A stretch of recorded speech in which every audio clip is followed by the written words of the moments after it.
This is One-on-One.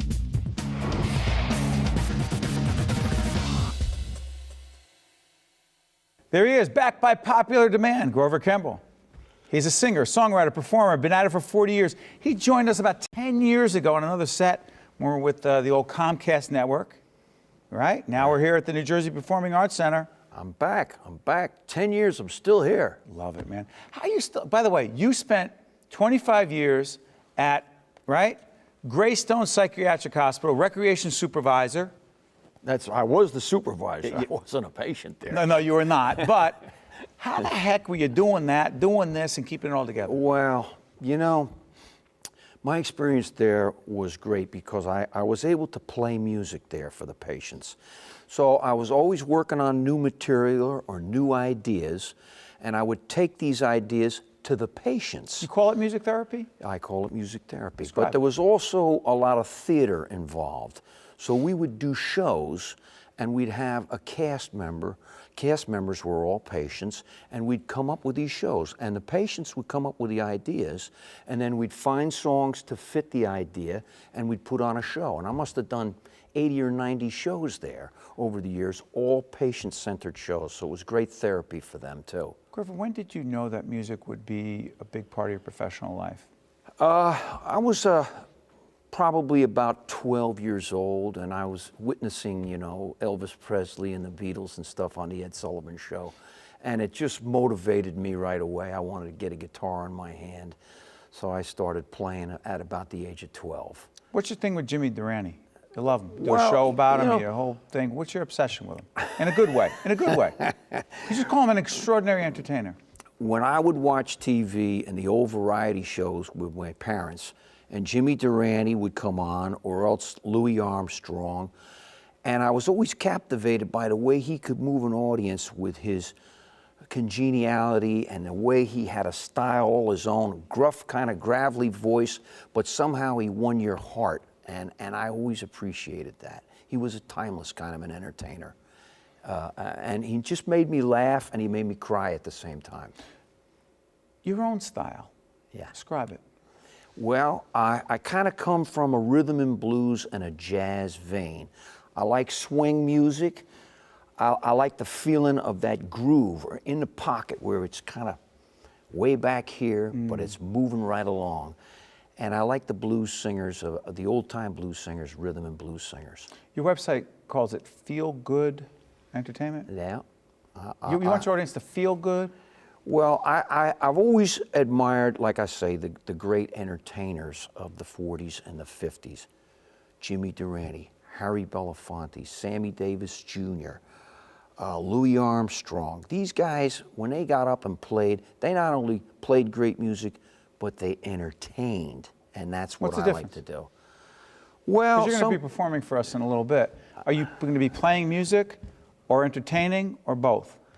Well, I think you'll see that I try and play in a kind of a respectable jazz way of playing, swinging style, but I'm also visual too, so I'm entertaining at the same time while I'm telling a story. Yeah, again, I remember 10 years ago when you performed for us. It's interesting because you're here at the Performing Arts Center, but you're not in front of, I mean, you're in front of our camera guys and our talented crew, and I'm here and I'm loving it. But there is something different about being in front of several hundred, if not thousands of people, right? Oh yeah, absolutely. Describe it. Absolutely. Well, you draw from their energy, and you never know, every audience is different.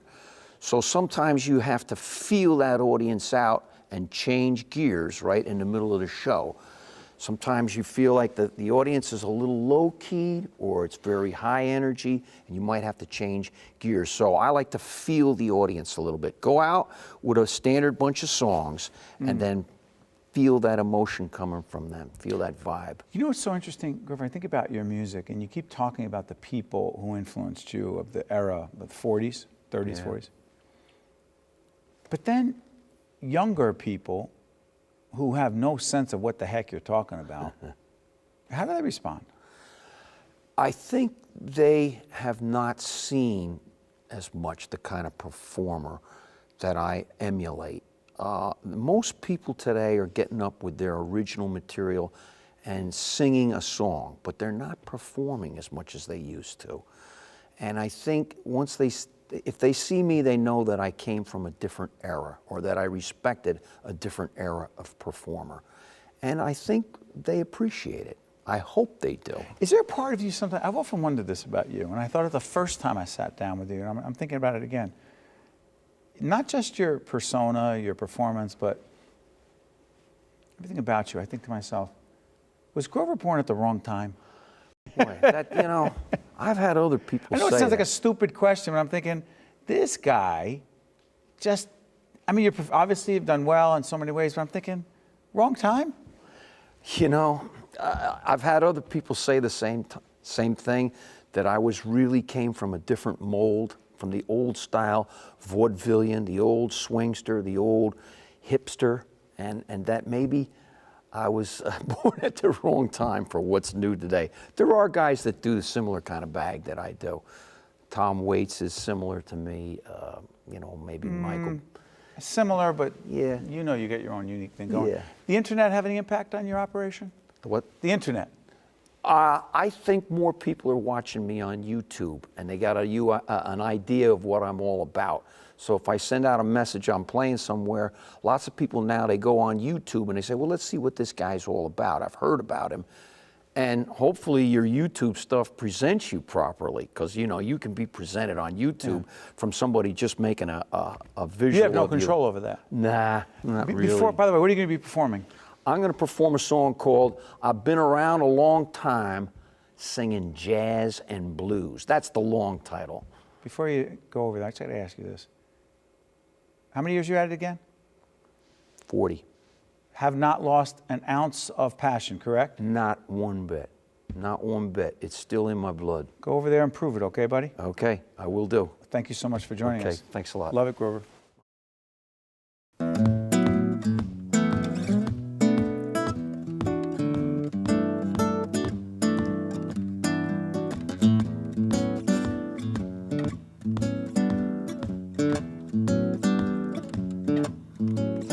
I've been around a long time, singing jazz and blues. I never got discovered, but that's the life that I choose. I played songs of swing and sad sorrow, paid homage to the music muse.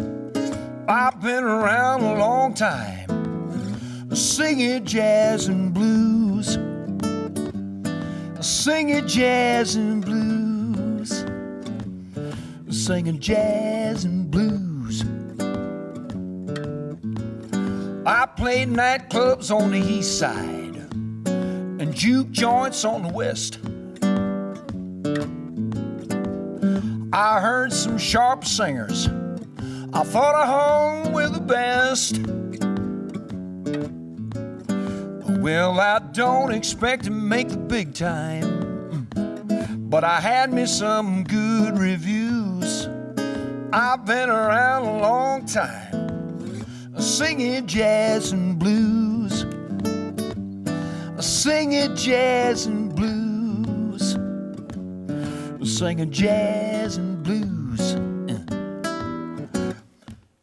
Well, there's lots of swinging songsters on the sidelines. There's a tunesmith playing every joint. There's a whole lot of lively local fanfare. I played the game, made my point. I've been around a long time. Some people know my name. Heard a lot of stories about my fortune and fame.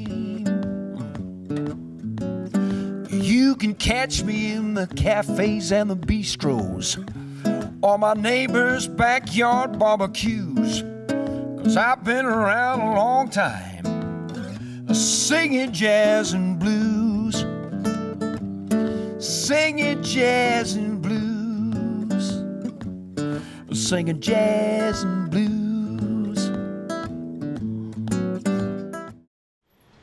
One-on-One with Steve Adubato and NJ Pack has been a production of the CAUCUS Educational Corporation, celebrating 25 years of broadcast excellence. and by the New Jersey Performing Arts Center, in cooperation with NJTV and 13 for WNET. Funding for this edition of One-on-One at NJPAC with Steve Adubato has been provided by the law firm of Gibbons PC, Barnabas Health, TD Bank, Verizon Communications, New Jersey Manufacturers Insurance Group, Josh S. Weston, and by NJ Best, New Jersey's 529 College Savings Plan. Promotional support provided by the Star Ledger and NJ.com. Transportation provided by Airbrook Limousine, serving the metropolitan New York, New Jersey area.